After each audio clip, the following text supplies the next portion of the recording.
안녕하세요. 공감 충전 과학 콘서트 오늘 진행을 맡은 구본상입니다. 안녕하세요. 오명신입니다.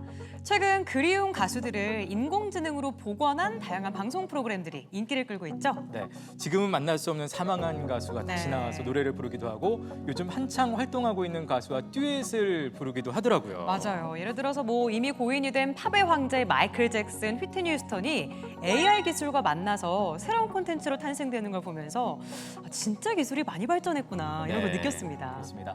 자, 이렇게 과학 기술이 꾸준히 놀라운 발전을 거듭하면서 우리는 참으로 편리한 시대, 또 신비하고 재미있는 과학 기술 시대에 살고 있습니다. 네, 맞습니다. 오늘 공감 충전 과학 콘서트는요. 충북 지역 과학 문화 활성화를 위해 다양한 사업을 하고 있는 한국교통대학교 충북과학문화 거점센터와 MBC 충북이 함께 공동으로 기획했습니다. 네, 자, 오늘 과학 콘서트는 코로나19 사회적 거리두기에 따라서 줌을 활용한 온라인 강연으로 준비가 됐습니다. 네. 그래서 저희가 다양한 연령층에서 80여 분의 온라인 청중을 모시고 진행하도록 하겠습니다. 좋습니다. 자, 오늘 과학 콘서트에서는요. 인공지능, 또 블록체인 등 그야말로 미래를 바꾸는 이야기들로 함께 해보려고 합니다. 네. 그래서 이 분야에서 손꼽히는 전문가들 두 분을 모셨고요. 네, 자, 기대하면서 모시겠습니다. 첫 번째로 모실 분은요. 세상의 모든 일을 과학적으로 탐구하는 통계 물리학자 김범준 교수님입니다.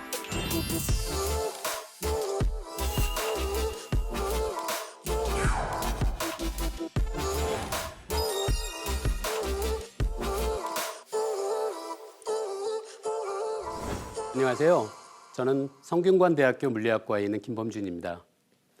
오늘 여러분께 소개해드릴 강연의 제목은 빅데이터와 인공지능입니다. 저는 통계물리학이라는 분야를 전공하고 있습니다. 통계물리학의 의미를 한 문장으로 비유한다면 티끌을 모아서 태산을 이해하는 분야다라고 설명드릴 수 있습니다. 이 문장에서 티끌이라고 하는 것은 전체를 구성하고 있는 미시적인 구성 요소를 의미하고요. 이 문장에서 태산은 미시적인 구성 요소가 다른 구성 요소와 상호작용을 통해서 만들어내는 거시적이고 통계적인 현상을 의미합니다. 저와 여러분의 뇌 안에는 무려 1000억 개 정도의 신경세포가 들어 있습니다. 신경세포의 모습을 가만히 보면 세포핵이 들어있는 셀바디, 세포의 몸체 부분에 가까운 쪽은 마치 나무 가지처럼 작은 돌기들이 굉장히 많이 존재하는데요. 각각의 신경세포는 이렇게 가지돌기 혹은 수상돌기라고 불리는 입력 쪽으로부터의 정보를 받아들여서 그 정보의 양이 충분히 많으면 이제 출력의 방향으로 어떤 전압의 신호를 만들어서 보내게 됩니다. 지금 보고 계시는 그림의 오른쪽 부분이 바로 신경세포 하나가 시간이 지나면서 어떻게 전압 차이가 변하는지를 보여주는 그림인데요. 이 신경과학 분야에 아주 유명한 어떤 수리 모형이 있습니다. 제가 간단한 컴퓨터 프로그램으로 전압이 어떻게 시간에 따라서 변하는지를 그려본 바로 그런 그래프입니다. 이와 같이 신경세포의 전압 차이가 시간이 지날 때 갑자기 위로 솟구쳤다가 다시 내려올 때 그때 우리는 신경세포가 발화한다라고 부르죠. 지금 제 뇌 안에 들어있는 수많은 신경세포는 제가 생각을 할 때 이와 같은 발화의 패턴을 끊임없이 보여주고 있습니다. 인공적인 방법으로 인공신경망을 구현하는 것은 통계물리학, 제가 몸담고 있는 전공 분야에선 1980년대, 1990년대 그때쯤에도 굉장히 많은 연구가 진행된 분야이기도 합니다. 당시에 호필드 인공신경망이라는 물리학의 모형이 있었습니다. 이 호필드 인공신경망을 구성하는 신경세포 하나하나는 당연히 실제 신경세포는 아니고요. 컴퓨터에 구현한 인공신경세포인 거죠.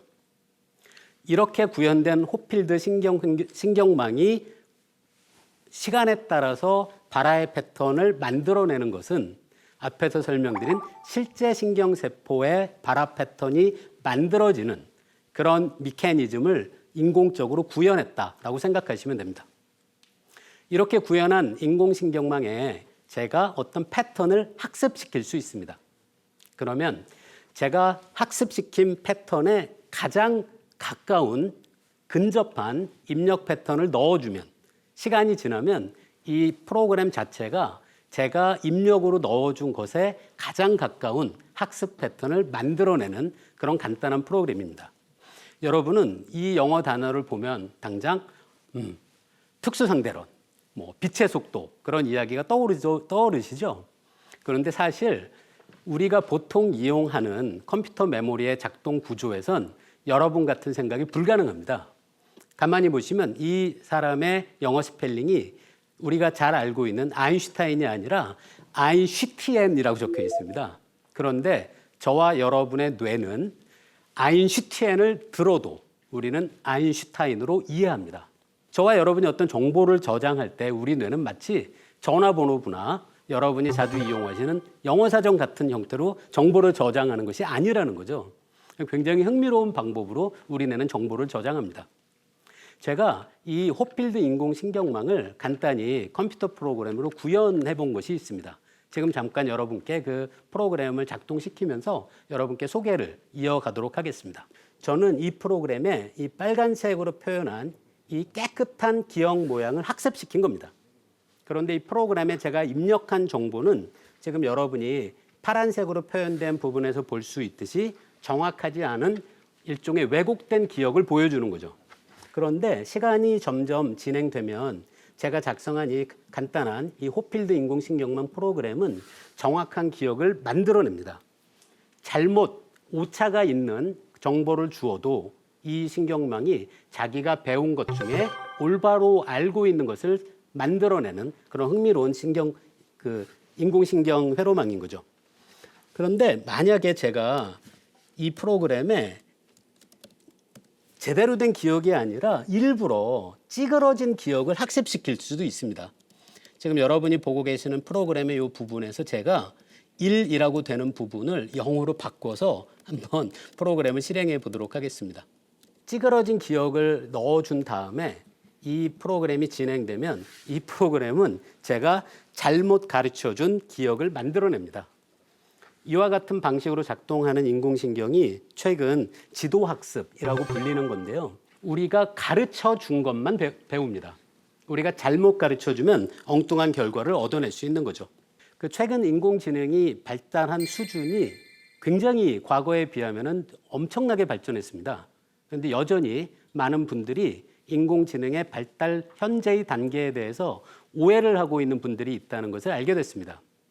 예를 들어 많은 분들이 인공지능은 사람이 가르친 것만 할 수 있다라는 오해를 많은 분들이 하고 있습니다. 방금 제가 작성한 그 간단한 컴퓨터 프로그램은 정말로 그렇습니다. 제가 잘못 가르쳐주면 인공지능은 잘못 배우죠. 하지만 이와 같은 지도학습이라는 방법으로 구현한 인공지능 말고도 최근에는 굉장히 다양한 방식으로 인공지능을 학습시킬 수 있습니다. 지도학습에 비해서 굉장히 흥미로운 방법이 바로 강화학습이라고 부르는 그런 방법입니다. 여러분도 한번 생각해 보십시오. 여러분이 처음에 자전거를 배울 때 여러분의 부모님이 구체적인 규칙을 여러분에게 알려준 것이 아닙니다. 얘야, 자전거 타다가 왼쪽으로 자전거가 15도 각도 기울 때는 자전거의 핸들을 오른쪽으로 25도 돌려라. 그렇게 자전거를 배우는 사람은 한 명도 없죠. 여러분이 자전거를 배울 때는 이렇게 해보고 저렇게 해보고 여러 시도를 하면서 여러분이 자전거를 잘 타는 방법을 여러분 스스로가 찾아내는 거죠. 강화학습에 기반한 인공지능도 마찬가지입니다. 여러분이 인터넷을 검색해 보시면 그네를 타는 방법을 스스로 학습하는 인공지능, 그리고 우산과 같이 길다란 막대를 어떤 판 위에 놓고 이게 넘어지지 않도록 중심을 잡는 인공지능, 그런 것들이 현재는 이미 굉장히 잘 구현되고 있는 상황이죠. 바로 강화학습의 방법입니다. 이세돌의 바둑을 이긴 알파고도 두 단계의 학습을 합니다. 첫 번째 단계는 바로 지도학습입니다. 그래서 프로 기사들의 굉장히 잘 둔 기보를 보면서 이렇게 바둑을 두면 잘 두는 거구나 라고 지도학습의 방법으로 알파고가 바둑을 배우는 게 첫 번째 단계고요. 두 번째 단계에선 알파고는 강화학습을 이용합니다. 아이디어는 간단합니다. 자기와 바둑을 두는 거죠. 그래서 이렇게 두면 바둑을 이길 수 있는 확률이 높구나 라는 것을 알파고 스스로 찾아내고 그 방향을 향해서 끊임없이 내부의 상태를 강화시키는 그런 방법을 이용한 거죠. 그래서 알파고는 지도학습 그리고 강화학습을 함께 이용해서 바둑을 배운 아주 놀라운 프로그램입니다.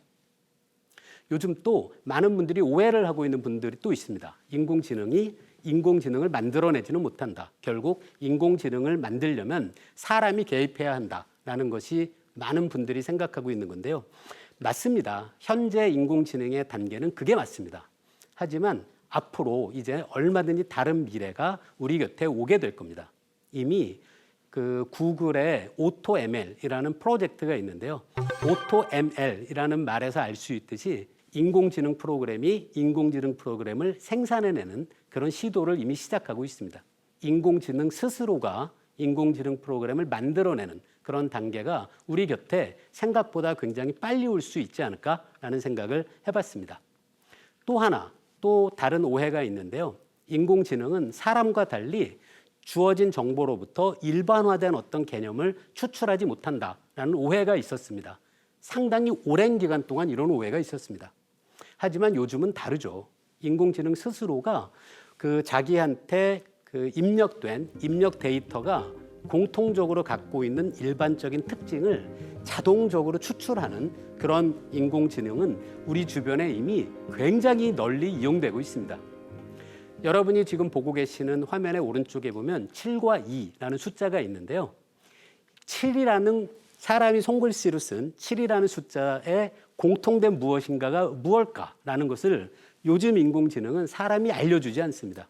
인공지능 스스로 수많은 7이라는 숫자가 적혀 있는 사람의 손글씨 데이터를 여러 데이터를 보면서 이런 공통점이 있는 것이 7이구나라는 걸 인공지능 내부에서 스스로 알아내는 특징 추출이라고 하는 방법이 이미 굉장히 널리 이용되고 있죠.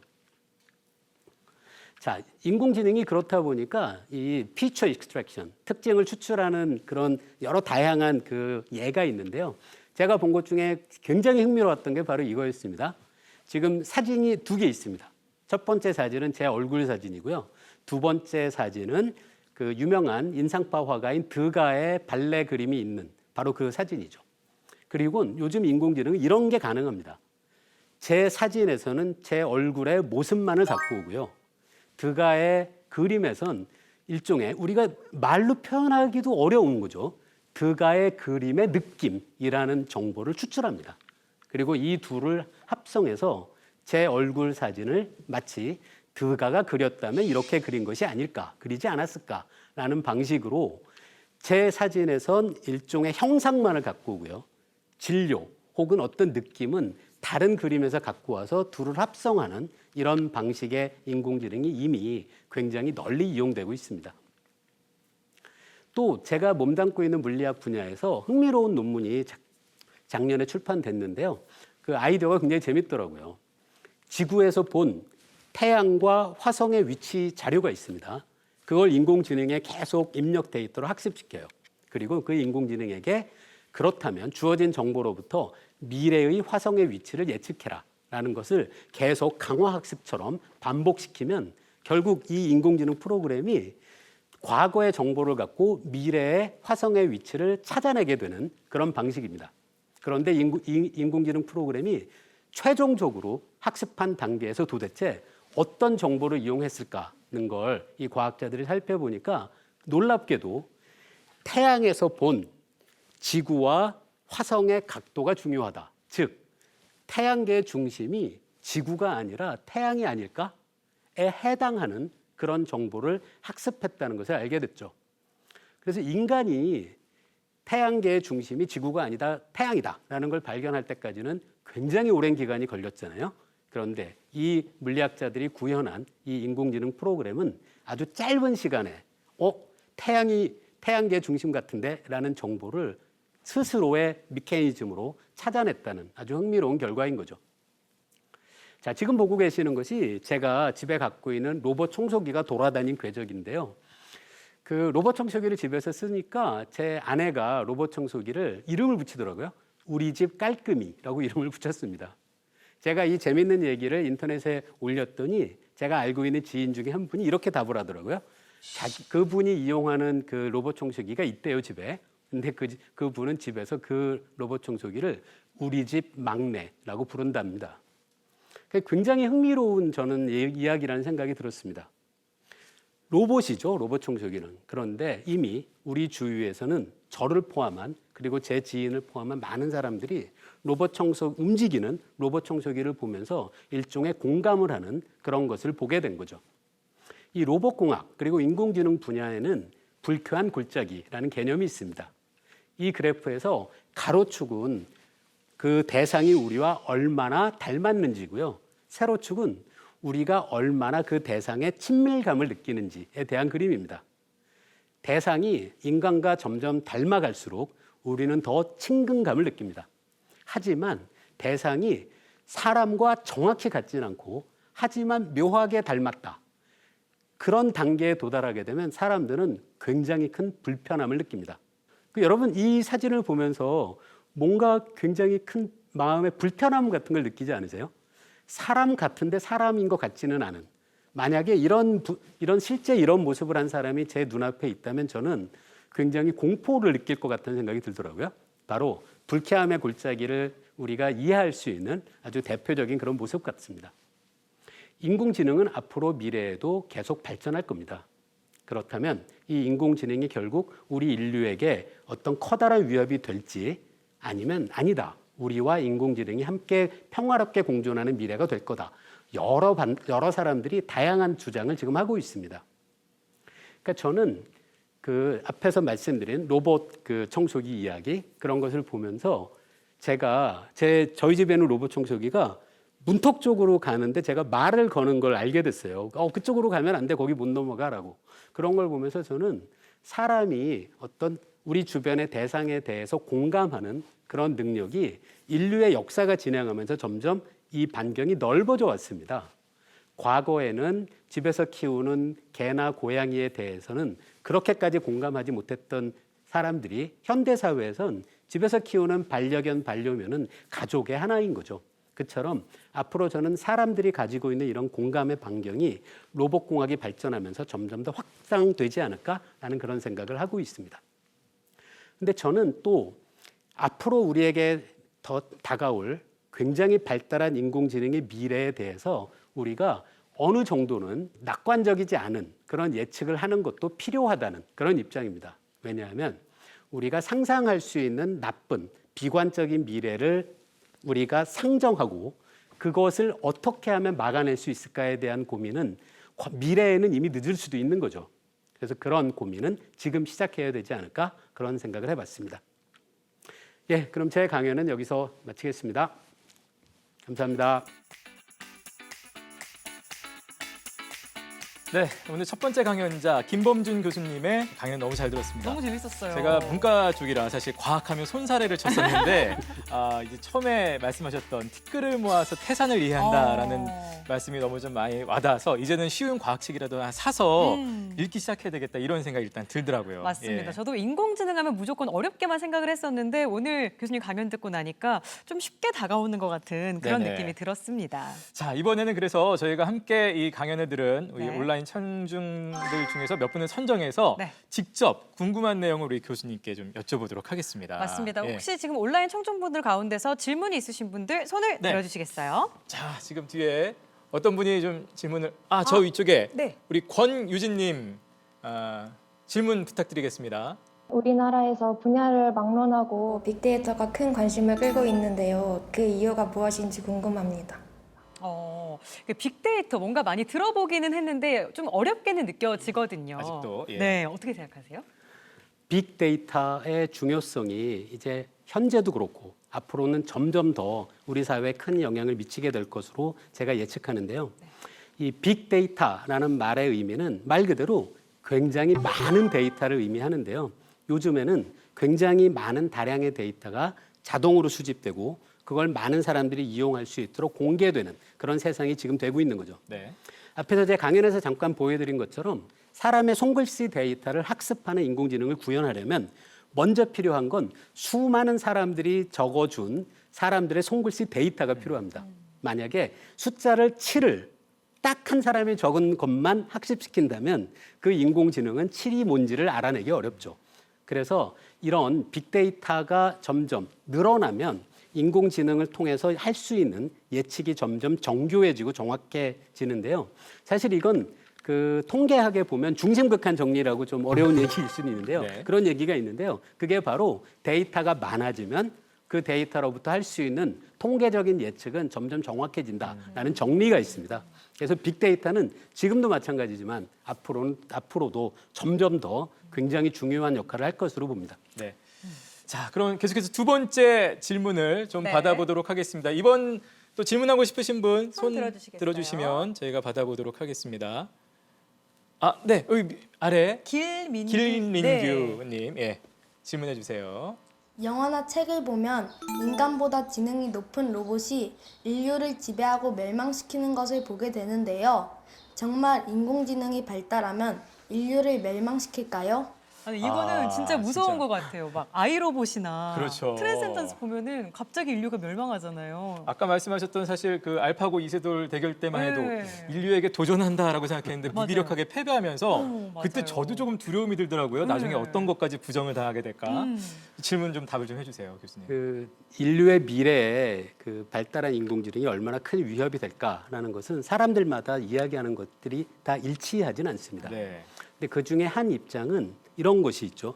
인공지능이 정말 어떤 인류를 멸망시켜야지라고 사악한 마음을 갖는 것만 우리가 잘 막는다면 그러면 우리가 안전할 수 있다라는 그런 의견들이 있는데요. 네. 사실은 그렇지 않습니다. 인공지능이 사악하지 않아도 인류를 멸망시켜야겠다는 의지가 없어도 인류를 멸망시킬 수 있는 가능성이 있습니다. 이걸 이야기한 아주 흥미로운 주장이 있는데요. 그 닉 보스트롬이라는 철학자가 한 상상의 실험이에요. 우리가 사용하는 종이 클립 있잖아요. 예. 그걸 계속 생산해라라는 명령을 충실히 실행하는 인공지능 로봇이 있다고 상상해 보자는 거예요. 그러면 이 인공지능 로봇에게는 그 눈에 띄는 모든 것들이 다 종이 클립을 만드는 재료로만 보이겠죠. 그러면 돌아다니면서 사람이 타고 다니는 자동차를 뺏어서 종이 클립을 만들고 그 과정을 계속 진행하다가 결국 사람 몸속에 있는 철분을 모아서 종이 클립을 만들고 하지만 사악하진 않다는 거죠. 네. 사람이 너는 종이 클립을 많이 만들어라 라는 그런 명령을 충실히 수행할 뿐인데도 인류가 멸망할 수도 있는 거죠. 그래서 그런 의미에서 저는 지금 질문하신 분의 그 이야기에 담겨 있는 암울한 미래가 올 거라고 확신하진 않습니다. 하지만 그런 암울한 미래가 올 수도 있다라고 상정하고 그런 미래를 피하기 위해선 우리가 어떤 준비를 해야 될까라는 것에 사람들의 논의가 많이 이루어지는 것이 지금 당장이라도 굉장히 필요한 일이라고 생각하는 그런 입장입니다. 그러네요. 살짝 갑자기 소름 돋았습니다. 제가 네. 종이 클립이 되진 않을까 걱정이 되는데요. 자, 어쨌든 오늘 공감 충전 과학 콘서트 첫 번째 강연 빅데이터와 인공지능 우리 김범준 교수님 진심으로 고맙습니다. 네. 감사합니다. 감사합니다.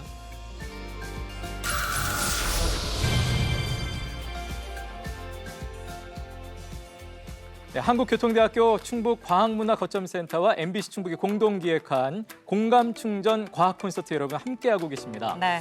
명시 씨 원래 주유소 가서 차량에 주유할 때 네. 우리가 차에서 내려서 카드 빼고 뭐 정전기 패드 방지 장갑 끼고 만졌다가 네. 긁고 막 하잖아요. 네네네. 근데 요즘 나오는 차 중에는 차 안에 앉아서 지갑도 열지 않고 그대로 결제가 되는 그러한 기능들이 이제 탑재가 돼 있다고 하네요. 저도 처음에 듣고 너무 신기했는데요. 네. 이게 카페이라는 기능을 장착하면 카페이. 네, 사용이 가능하다고 합니다. 실제로 개인정보도 상당히 안전하게 관리를 해주고 또 데이터를 확보해서 시장을 키울 수가 있어서 네. 완성차들 업체에서 이 블록체인 기술을 앞다퉈 적용한다고 합니다. 블록체인 하니까 블록체인 듣기는 참 많이 들어봤는데 그쵸. 뭐예요라고 물어보면 대답하기 너무 할 말이 어려운 것 없어요. 같아요. 비트코인 뭐 이런 건 아무것도 아는 게 없어서 참 쉽지 않은 기술인 것 같습니다. 맞습니다. 그래서 오늘 저희 과학 콘서트에서 두 번째로 준비한 강연은요. 네. 미래 세상의 인프라 블록체인에 대해 강연해 주실 박성준 교수님입니다.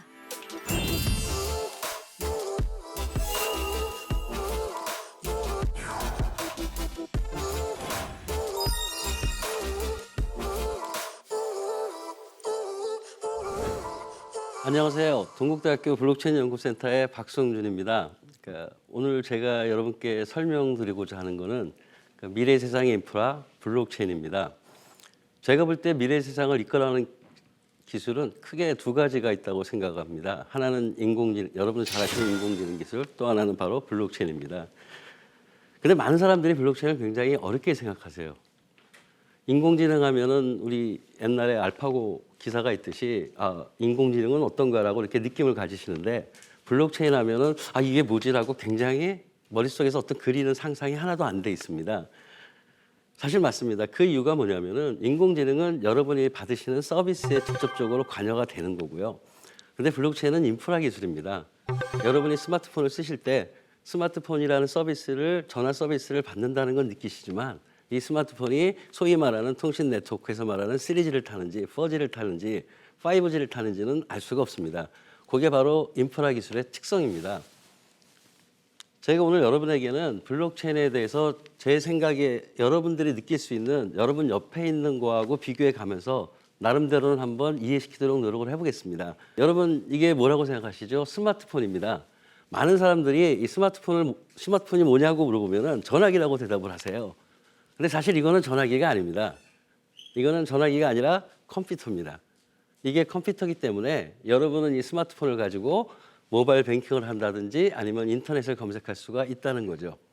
제가 오늘 여러분에게 먼저 말씀드릴 내용은 이 스마트폰을 생각해 달라는 겁니다. 블록체인이란 바로 뭐냐? 이런 스마트폰 같은 거다. 일반적으로 제가 블록체인을 설명을 할 때 이런 식으로 얘기를 합니다. 블록체인이란 건 뭐냐? 제4차 산업혁명의 핵심 인프라다. 그런데요, 4차 산업혁명의 핵심 인프라라는 거를 이해하시려면은 현재 우리가 살고 있는 소위 말하는 제3차 산업혁명에서 인터넷 세상에 오는 이 세상의 인프라가 과연 무엇일까를 한번 되새겨 보자는 거예요. 여러분 잘 알다시피 현재 세상의 인프라는 인터넷과 컴퓨터입니다. 근데 미래, 제4차 산업혁명으로 만들어지는 미래 세상의 인프라는 블록체인이라고 얘기를 합니다. 이 말 속에는 어떤 게 들어있냐면요. 현재 세상의 인프라 개념인 컴퓨터하고 네트워크 개념을 블록체인이 가지고 있다는 얘기 아닐까요? 예, 맞습니다. 그리고 또 심지어는 블록체인을 가지고 우리는 제2의 인터넷이라고도 얘기를 합니다. 이 말은 무슨 말이냐면은 블록체인이란 바로 인터넷이라는 겁니다. 제가 여러분에게 블록체인을 컴퓨터이자 네트워크라고 설명을 드리고자 하는 이유가 바로 스마트폰이 컴퓨터에 전화 기능을 넣은 것입니다. 그럼 앞으로는 스마트폰이 어떻게 바뀔까요? 제가 블록체인을 컴퓨터라고 이해시킴으로써 블록체인이라는 컴퓨터에 전화 기능을 넣을 수도 있지 않을까요? 그렇다면 현재 스마트폰은 블록체인 폰으로 바뀔 수가 있다는 얘기겠죠. 그렇다면은 기존의 컴퓨터하고 새롭게 나타난 블록체인이라는 컴퓨터하고는 어떻게 차이가 있을까요? 이게 블록체인을 이해하는 첫 걸음입니다. 여러분 이 그림을 아마 많이 보셨을 거예요. 여러분이 어떤 서비스를 이용할 때 현재의 구조는 항상 그 서비스를 구축하고 운영하는 신뢰기관, 중앙집중기관이 항상 존재합니다. 이거를 저희는 중앙집중 방식이라고 얘기를 합니다. 블록체인의 특징은 바로 뭐냐면은 이렇게 중앙집중 방식의 서비스의 구조를 P2P 방식, 신뢰기관이 없이 우리끼리 어떤 비즈니스를 할 수 있을까 하는 생각에서 출발을 합니다. 바로 탈중앙화라고 우리는 얘기를 합니다. 블록체인의 가장 기본적인 특징은 이런 중앙집중 방식이 아닌 P2P 방식의 어떤 비즈니스를 하고 싶은 현재 중앙화된 서비스를 탈중앙화시키는 이게 사실은 블록체인의 본질이라고 생각하시면 됩니다. 많은 사람들이 블록체인을 분산원장이라든지 또는 뭐 암호화폐만을 생각을 하시는데 그렇지 않습니다. 블록체인은 제가 컴퓨터라고 말씀을 드렸죠.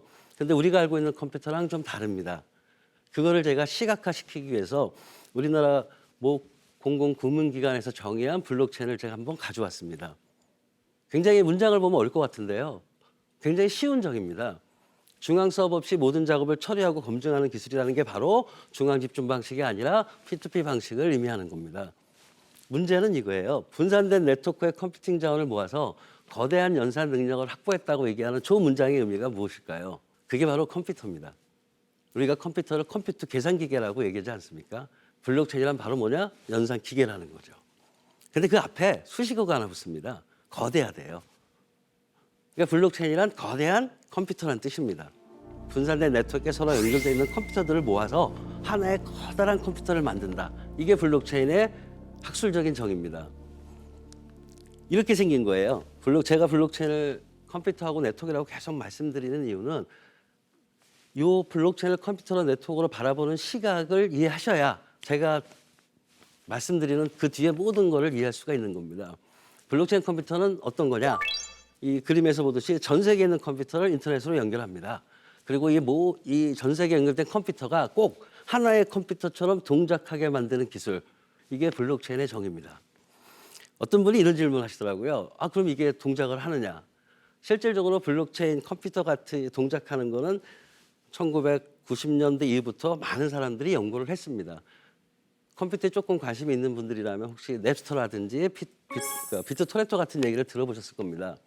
넵스터나 비트토렌토가 뭐냐면은 내가 가진 컴퓨터의 메모리가 부족해서 전 세계에 있는 컴퓨터 메모리를 내가 한번 같이 공유해서 쓸 수 있지 않을까라는 그런 기술을 얘기합니다. 블록체인은 여기다가요, 단순히 메모리만 공유하자는 개념이 아니고 그 컴퓨터의 메모리 플러스 CPU까지, 즉 컴퓨터 자체를 공유하고 싶은 거예요. 그래서 블록체인을 비트토렌토하고 비교해서 말씀을 드리면 블록체인이란 뭐다? P2P 컴퓨터 공유 시스템입니다. 즉 블록체인은 결국 컴퓨터 그리고 글로벌 속에 들어가 있는 네트워크. 그러니까 블록체인을 만드는 방법은 아주 쉽습니다. 여러분 주변에 있는 모든 컴퓨터들, 그 컴퓨터를 인터넷으로 연결해서 꼭 하나처럼 동작하게 만들면 그게 바로 블록체인입니다. 일단 제가 잠깐 여기서 여러분들이 궁금해하신 용어를 한번 설명을 해드리고 넘어가겠습니다. 이제 용어적으로 말씀드리면은 블록체인은 블록들을 체인으로 연결하겠죠. 이 그림에서 보시듯이요. 근데 문제는 뭐냐면 블록이라는 게 뭐냐는 거죠. 블록에 과연 어떤 내용이 들어가는 거냐. 블록에 들어가는 내용은 뭐냐면은 서비스를 하기 위한 거래 또는 그 서비스를 실행하는 거래들에 대한 묶음이라고 생각하시면 됩니다. 즉 블록이란 뭐다? 거래들의 묶음이라고 간단하게 생각하시면 됩니다. 그 블록을 만드는 사람을 우리는 채굴자라고 부르는 거죠. 즉 블록체인의 블록을 만드는 사람을 우리는 채굴자라고 부르는 거고, 블록체인의 블록을 채굴하는 만드는 과정을 우리는 채굴이라고 말씀드릴 수가 있습니다. 여러분이 지금 현재 세상에서는 금융 거래를 하실 때 그 금융 거래의 안전성과 신뢰성을 확보해 주기 위해서 여러분은 은행을 이용합니다. 바로 그 은행이 중앙 집중 기관이 되겠죠. 그리고 여러분이 거래할 때 그 거래의 안전성을 은행이 보장해 주는 것입니다. 그런데 블록체인의 특성이 뭐라고 제가 말씀드렸냐면은 은행과 같은 중앙 집중 기관, 신뢰 기관 없이도 우리끼리 P2P끼리 한번 해보자고 하는 거죠. 그렇다면은 우리끼리 일어나는 거래를 누군가는 보증을 해줘야 됩니다. 그럼 누가 보증할까요? 바로 우리끼리 같이 협력과 합의를 통해서 보장해 줘야 된다는 얘기입니다. 그래서 블록체인의 핵심 기술이 바로 우리끼리 만나서 그 거래를 협의하고 이 거래가 맞다는 걸 신뢰를 합의하는 그 과정을 합의 알고리즘이라고 얘기를 하고요. 블록체인의 가장 원천 기술인 합의 알고리즘이 필요하다는 이유를 말씀드리는 겁니다. 그러니까 실질적으로 최종적으로 이렇습니다. 블록체인이란 뭐다? 전 세계 컴퓨터들을 엮어서 하나의 컴퓨터로 하고 그 컴퓨터들이 블록을 채굴하는 채굴자가 되고 각 컴퓨터에는 채굴된 블록체인이 서로 동일한 것들이 서로 저장되어 있는 하나의 커다란 가상 컴퓨터라는 것을 제가 다시 한번 말씀드리겠습니다. 약간은 논리적 비약이 있을 수 있습니다. 여러분들이 보통 블록체인 하면은 이해하는 방식이 분산원장, 공개 장부 이렇게 이해를 하는데요. 그렇게 이해해가지고는 현재 전 세계에서 일어나고 있는 블록체인의 커다란 흐름을 이해할 수가 없습니다. 여러분이 지금 쓰고 계시는 스마트폰은 컴퓨터이기 때문에 운영체제가 필요합니다. 여러분 많이들 듣고 계실 거예요. 안드로이드나 iOS가 있습니다. 그리고 이게 컴퓨터이기 때문에 컴퓨터 언어가 있고, 컴퓨터 언어가 있다는 얘기는 소프트웨어가 있다는 거죠. 그 소프트웨어를 가지고 우리는 앱이라는 서비스를 만들고 있습니다. 바로 그게 현재 우리가 살고 있는 스마트폰 세상의 어떤 나름대로의 생태계입니다. 제가 블록체인을 컴퓨터라고 말씀을 드린 이유가 바로 이 그림을 이해시키기 위해서입니다. 이 블록체인 컴퓨터도 컴퓨터이기 때문에 운영체제가 필요하고요. 이 운영체제가 있기 때문에 블록체인 컴퓨터를 사용하기 위해서는 컴퓨터 언어, 랭귀지라는 게 있습니다. 그리고 그 랭귀지에서 우리는 개발을 하게 됩니다. 그걸 우리는 소프트웨어라고 사람들은 알고 있죠. 그런데 참 신기하게도요. 우리가 쓰는 소프트웨어, 현재 우리가 알고 있는 소프트웨어를 현재에서는 소프트웨어라고 부릅니다. 그런데 블록체인 컴퓨터에서 소프트웨어를 우리는 소프트웨어라고 부르지 않고 스마트 계약이라고 부릅니다. 그리고 그 스마트 계약으로, 소프트웨어로 앱이라는 걸 만들죠. 똑같이 블록체인은 그 소프트웨어인 스마트 계약을 가지고 앱이라는 걸 만듭니다. 서비스입니다. 저 뎁에서 D자가 바로 탈중앙화된 서비스라는 뜻입니다. 그리고 저 뎁들이 남들이 이미 개발한 뎁들의 뎁스토어가 있습니다. 전 세계적으로 가장 큰 뎁스토어들이 여러 가지가 있습니다. 요 사고를 가지시면은 여러분이 블록체인을 이해하는데 조금 도움이 될 것입니다. 이때 제가 꼭 말씀드리고 싶은 거는 여러분은 블록체인을 이해하시려고 합니다. 이해하실 필요 없습니다. 여러분은 스마트폰을 사용하는 걸 원하시는 거지 스마트폰을 이해하는 건 아니지 않습니까? 제가 여기서 말하는 이해라는 뜻은 뭐냐면은 여러분들은 스마트폰의 하드웨어 아키텍처라든지 운영체제에 관심이 있으신가요? 없으시잖아요. 알려고 하지도 않습니다. 마찬가지로 블록체인을 현재 여러분이 쓰시는 스마트폰으로만 이해하시면 됩니다. 문제는 그 스마트폰을 가지고 우리가 어떤 서비스를 개발하느냐가 더 중요한 거라는 거죠. 그리고 그 스마트폰을 사용할 수 있는 방법을 배우는 게 더 중요하다는 거죠. 블록체인도 마찬가지입니다. 블록체인이라는 컴퓨터를 가지고 우리가 어떤 서비스를 만드느냐가 중요하고 그 블록체인 컴퓨터를 우리가 쓸 수 있느냐가 더 중요하다는 것을 꼭 말씀드리고 싶습니다. 그렇다면 이런 원초적인 생각을 할 수가 있습니다. 아니 기존에 우리가 알고 있는 컴퓨터가 있는데 이 블록체인은 새로운 컴퓨터가 우리에게 왜 필요할까? 바로 이게 블록체인을 해야만 되는 이유입니다. 블록체인 컴퓨터에는 4가지 기본 기능이라는 게 있습니다. 첫째는 이제 여러분이 많이 듣는 암호화폐 발행 기능이 있고요. 스마트 계약 기능이라는 게 있고 스마트 자산기라는 게 있습니다. 그다음에 DAO라는 기능이 있습니다. 여러분이 이제 암호화폐 발행 기능은 여러분이 알고 있는 그 암호화폐를 만들 수 있다는 기능이고요. 그래서 암호화폐 만드는 거는 굉장히 쉬운 일입니다. 왜? 기본 기능이니까요. 문제는 이제 스마트 계약, 스마트 자산에 대한 설명을 제가 드려야 됩니다. 블록체인의 핵심은 블록체인 하면 여러분은 컴퓨터나 네트워크로 이해하신 다음에 그다음에 마음속에 항상 디지털 자산이라는 개념을 이해하셔야 됩니다. 앞에서 인공지능을 설명을 하실 때 빅데이터가 굉장히 중요하다고 말씀을 하셨는데 블록체인도 마찬가지입니다. 블록체인이 가장 중요하게 생각하는 대상은 바로 이 데이터입니다. 근데요, 이 데이터를 조금 더 우리가 분석을 한번 더 해보겠다는 겁니다. 여러분이 네이버나 또는 페이스북을 쓰시지 않습니까? 그리고 병원에 가서 치료를 받는 환자입니다. 이때 우리는 어떤 생각을 가지고 있냐면은 우리는 네이버나 페이스북의 사용자고 병원의 환자라는 생각을 가지고 있습니다. 아주 수동적인 사고입니다. 근데 가만히 생각해 보면요. 여러분이 쓰고 있는 모든 행위들은 데이터로 표현이 됩니다. 컴퓨터에. 그 표현된 데이터가 바로 페이스북이나 네이버의 서버에 저장이 되죠. 마찬가지로 여러분이 병원 가서 치료를 받으면 여러분이 치료를 받는 순간 여러분의 의료정보 데이터가 생성이 됩니다. 그리고 그 의료정보 데이터를 병원의 서버에 저장이 됐다가 건강보험공단 서버에 저장이 되죠.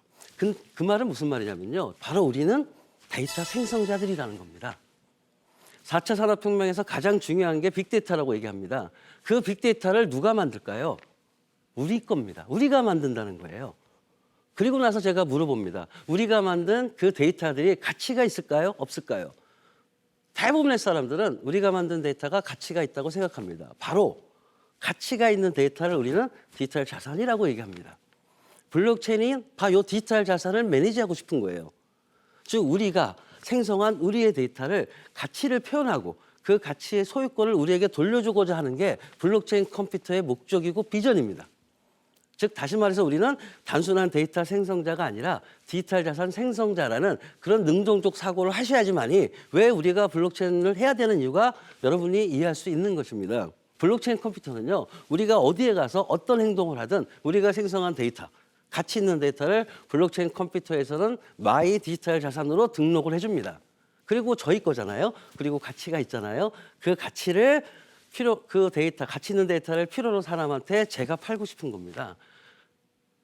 제 디지털 자산을 거래하기 위해서는 소프트웨어가 있어야 되지 않습니까? 그 소프트웨어를 블록체인에서는 스마트 계약이라고 얘기를 하는 겁니다. 즉 스마트 계약으로 우리들의 디지털 자산을 거래하는 세상, 그런 세상을 블록체인 컴퓨터는 원하는 겁니다. 그리고 디지털 자산을 거래하게 되면은 지불 수단이 필요하지 않겠습니까? 그 지불 수단이 바로 암호화폐입니다. 그러니까 암호화폐가 없이는 디지털 자산 거래 시장에 상거래를 할 수가 없게 되는 겁니다. 이게 바로 블록체인의 비전입니다. 블록체인이라는 컴퓨터 네트워크 위에 우리가 생성된 우리의 디지털 자산을 블록체인 컴퓨터에서는 디지털 자산으로 등록을 하고 그 등록된 디지털 자산을 스마트 계약을 통해서 남에게 거래하는 세상. 디지털 자산 세상을 만들고 싶은 게 블록체인 컴퓨터고요. 그 디지털 자산 세상에서 지불 수단으로 쓰는 것이 바로 암호화폐라고 생각하시면 됩니다. 즉 앞에서 말씀드린 스마트폰 생태계하고 글로벌 그 블록체인 생태계에서의 저 위에 있는 탭들 그거를 우리는 암호 경제, 블록체인 경제라고 말씀드린다는 걸 얘기하는 겁니다. 제가 왜 블록체인을 컴퓨터나 인터넷으로 계속 말씀드린 이유가 바로 이런 겁니다. 현재 세상은 인터넷을 인프라로 움직이는 세상입니다. 중앙집중 방식이 되겠죠. 그 중앙집중 방식의 경제 생태계를 우리는 인터넷 경제, 사이버 경제라고도 얘기하지 않습니까? 근데 미래에는 이 인터넷이 제2의 인터넷인 블록체인으로 바뀔 거고요. 즉 컴퓨터이자 네트워크인 블록체인으로 바뀔 거고 그 블록체인 위에서 우리는 앞에서 설명드린 디지털 자산 경제인 P2P 방식의 암호 경제, 블록체인 경제가 만들어지는 이렇게 세상이 변한다는 것을 말씀드리고 싶은 겁니다. 1990년대 중반 이전에 세상은 물리적 세상이었습니다. 그러다 이제 컴퓨터라든지 인터넷이 생기면서 정보 혁명이 일어납니다. 인터넷 혁명이라고 우리는 얘기를 합니다. 그래서 그 혁명을 통해서 현재 우리가 살고 있는 이 세상은 인터넷 세상, 사이버 세상입니다. 근데요, 이제 새로운 인프라가 나타난 거예요, 저에게. 컴퓨터이자 네트워크인 블록체인이 나타나서 기존의 인터넷 세상의 인프라를 블록체인 인프라로 바꾸는 거죠. 그 바꾼 인프라 위에 새로운 세상, 블록체인 세상을 만들고 싶은 그게 바로 블록체인의 비전과 목표라고 제가 설명을 드리겠습니다. 우리가 블록체인 경제하고 암호 경제를 현재 인터넷 사이버 경제랑 어떻게 차별화시킬까요? 첫째는 뭐냐면 여러분 혹시 들어보셨는지 모르겠습니다. 정부에서 지금 하고 있는 게 프로토콜 경제라는 용어를 씁니다. 기존에 현재 우리가 인터넷 경제에서 하는 경제 생태계 이름을 플랫폼 경제라고도 얘기를 합니다. 그리고 플랫폼 경제 문제점인 독점화, 정보의 독점, 데이터의 종점에 따라 여러 가지 사회적 문제가 일어나고 있습니다. 그 문제를 해결하기 위해서 정부에서는 프로토콜 경제라는 개념을 만들어내셨어요. 프로토콜 경제에서 프로토콜이란 규약과 약속에 의해서 그 경제 생태계에 참여하는 사람들 간이 상생할 수 있는 경제, 그거를 의미합니다. 플랫폼 경제가 독점 경제라고 얘기한다면 프로토콜 경제는 경제 생태계에 참여하는 사람들의 상생 경제라고 제가 설명드릴 수 있습니다. 근데 사실은요, 저 프로토콜 경제라는 게 결국 블록체인 경제, 암호 경제를 말하는 거예요. 정부에서 말하는 프로토콜 경제 기반으로 블록체인 기술을 얘기를 하고 프로토콜 경제에서는 암호화폐가 필요하다는 것을 인지를 하시는 것 같아요.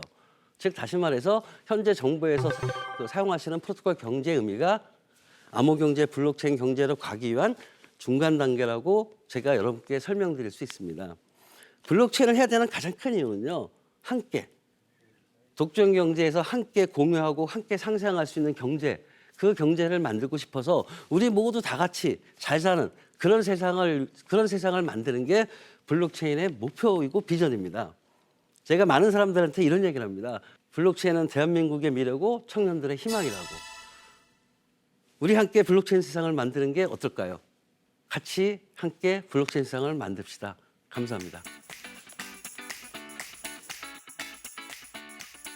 네, 박성준 교수님의 미래 세상의 인프라 블록체인 강연 잘 들었습니다. 저는 네. 무엇보다 블록체인을 항상 이해하려고 했거든요. 그래서 너무 어렵고 힘들었었는데 이해하려고 하지 말고 사용해라. 이 말씀이 상당히 인상 깊었어요. 네, 저도 이상한 얘기하지 말고 뭐 코인 뭐 이런 거 하지 말고 이제는 제 4차 산업혁명의 핵심 인프라 똑똑하게 좀 설명을 잘 해줘야 될 것 같습니다. 맞습니다. 자, 오늘 함께 강연 들은 이 온라인 청중분들 가운데서 네. 역시 질문하실 분 몇 분 선정해서 저희가 직접 좀 질문을 들어보도록 하겠습니다. 네. 자, 어떤 분이 먼저 좀 질문을 해주실까요? 손 들어주시겠어요? 손 들어주시면 저희가 네. 저 위에 계시네요. 우리 이민정님. 네, 질문해 주세요.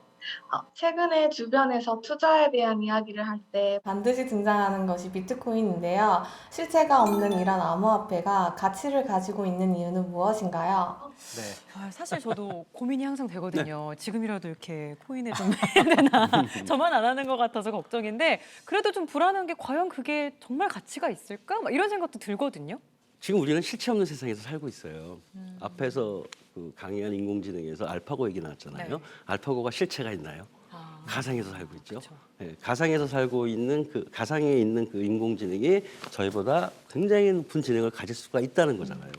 그리고 요새 정부에서 얘기하는 모든 디지털 뉴딜 정책 같은 거 할 때 다 가상 세계에서 만들잖아요. 네. 디지털 트윈이 된다든지 아니면 요즘 또 뜨고 있는 메타버스 다 가상 세계입니다. 그 실체가 없는 가상 것들이 우리 인류의 삶을 어떻게 증진시키고 개선시키느냐 이게 논쟁의 핵심이지 실체가 없는 게 왜 가치가 있느냐 이런 거는 조금 좀 논쟁이 좀 벗어난 것 같다는 생각을 합니다. 우리는 지금 현재 실체 없는 세상에서 살고 있습니다. 네. 답변이 좀 되셨는지 모르겠습니다. 네. 자, 저희는 계속해서 다음 질문 하실 네. 분 좀 받아보도록 손 하겠습니다. 여기 들어주시겠어요? 손 들어주시면 저희가 질문을 좀 받아볼게요. 저기 이재훈님. 네, 이재훈님. 네, 질문해 주세요. 네, 그 블록체인의 응용 분야 중에 가장 눈에 띄는 것은 비트코인이라고 생각됩니다.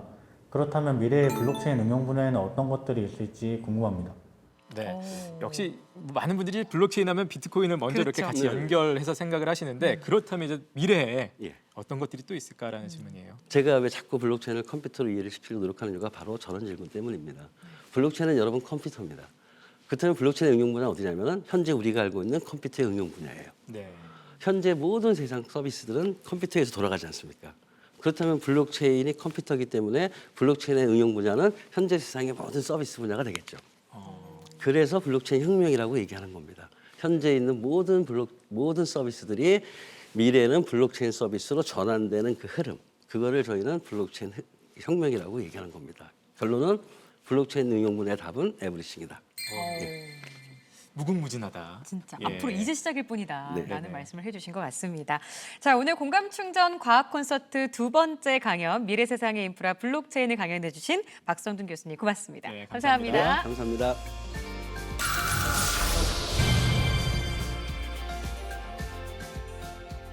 네, 지난 1년 코로나19가 전 세계를 덮치면서 사회가 과학에 대해서 요구하는 것들이 더 분명해졌다는 생각이 좀 듭니다. 맞습니다. 과학기술이 앞으로 인류의 삶을 조금은 더 나은 방향으로 이끌어줄 수 있지 않나라는 생각도 들었었어요. 네, 자 지난 1년 코로나 팬데믹 속에서만 들여다봐도 우리가 병을 발견해내고 또 확진자의 동선을 파악하고 여러 네. 가지 언택트 기술을 이용하는 것들, 맞아요. 더 나아가서는 백신 개발에 이르기까지 이 모든 것들이 결국 과학기술 개발과 밀접하게 연결되어 있는 것들이었죠. 맞습니다. 그런 의미에서 저희 공감 충전 과학 콘서트는 앞으로도 어렵고 딱딱하게 느껴질 수 있는 과학을 조금 더 친근하게 풀어드리도록 노력하겠습니다. 네, 공감 충전 과학 콘서트 오늘 순서는 여기서 인사드리겠습니다. 시청해주신 여러분 고맙습니다. 고맙습니다.